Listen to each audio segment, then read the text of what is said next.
International Women's Day, a day we celebrate every year. But this year, let's remember the unsung women in our communities. The girl who left her world, her parents and siblings, her home, for a foreign land, language and people, leaving with just a small suitcase of her worldly belongings, in her hand a photograph of the stranger she would spend the rest of her life with, her head and heart full of dreams. Your grandmother, or your nanny or daddy, quickly adapted from a life of comfort to labour, with the belief that her long hours were more than just a menial pay, but rather for a prosperous future for her children and their children.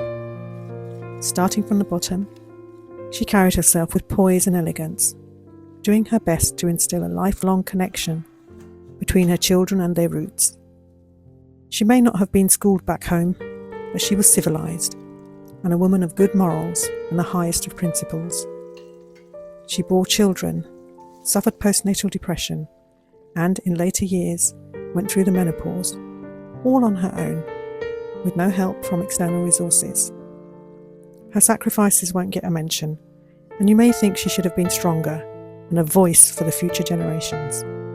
But tell me, just how much stronger could she have been?